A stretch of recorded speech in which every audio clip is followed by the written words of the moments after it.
Hello dear students, आज मैं आप लोगों के साथ बॉनेट्स थ्योरम जियोडॉसिक चैप्टर की शेयर करने जा रही हूँ। ये थ्योरम स्टेट एंड प्रूव आती है, तो आपने इसकी स्टेटमेंट को भी लर्न करना है।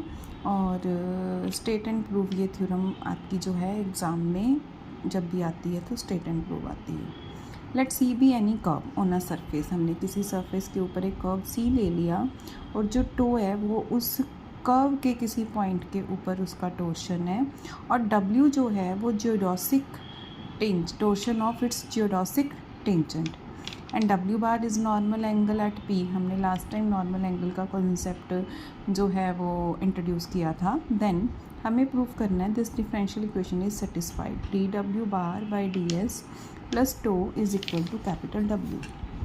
अब ध्यान से इस डायग्राम की तरफ देखो।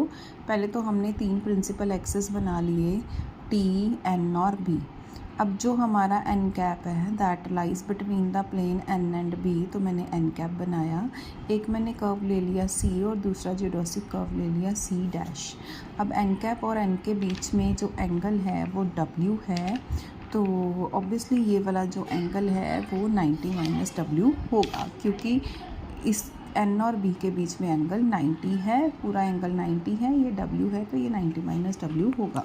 So let start. जो मैंने बोला अब हम वही लिखेंगे। Consider a curve C drawn on given surface, let T and B be unit tangent, unit principal, normal, unit binormal at point P on a curve C respectively. After that, let τ be the torsion of the curve and W be the torsion of the geodesic tangent C dash which touches C at a point P. Now, the normal angle W cap is defined as the angle measured by positivity from n cap to the surface capital N cap. Then at P हमें पता है dot product क्या होगी, cos W, और B और N की cos W, last में भी हमने किया cos 90 माइनस W यानी कि sin W। इसको इक्वेशन नंबर 1 बोल दिया, इसको इक्वेशन नंबर 2 बोल दिया। अब हमने सेकंड इक्वेशन को डिफ्रेंशिएट किया विद रिस्पेक्ट टू S। जब हम डिफ्रेंशिएट करेंगे तो लेफ्ट हैंड साइड पे U भी लगेगा, B dash N cap plus B N cap dash is equal to sine का डेरिवेटिव cos W साथ में dW बाई ds। अब हमने B डैश की वैल्यू पुट कर दी यूजिंग सीरेट-फ्रेनेट फार्मूला, B की वैल्यू पुट कर दी T क्रॉस n। सारा कुछ सब्स्टिट्यूट करने के बाद हमारे पास ये चीज़ बन गई। अब हम A cross B dot C को A dot B cross C भी लिख सकते हैं। हमने इसको क्योंकि डॉट प्रोडक्ट जो है वो कम्यूटेटिव होती है, हमने इसे घुमा दिया।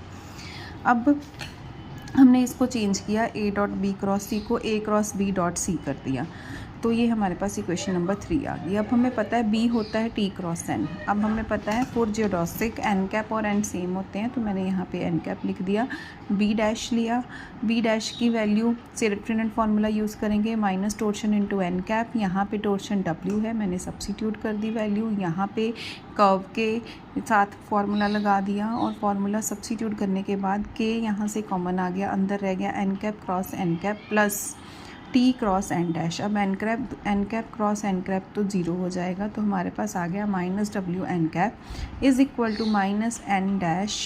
क्योंकि ये T क्रॉस N डैश था, मैंने माइनस आगे ले लिया, तो minus N dash cross T हो जाएगा, माइनस के साथ माइनस कैंसिल हो गया। Let this be equation number 4। अब फोर्थ इक्वेशन से वैल्यू जो है वो हमने सब्स्टिट्यूट कर दी हमारी थर्ड इक्वेशन में, तो हमारे पास बन गया cos W bar dW bar by ds is equal to minus tau cos W, इसकी वैल्यू हमने फर्स्ट से सब्स्टिट्यूट की, plus W n cap dot n vector. अब हमने क्या किया, अब हमने n कैप डॉट n जो है वो cos है, यहाँ पे फिर से वैल्यू सब्स्टिट्यूट की, पूरी इक्वेशन में से cos कॉमन ले लिया, और जो हमने डिफरेंशियल इक्वेशन प्रूफ करनी थी वो आ गई। Thank you girls.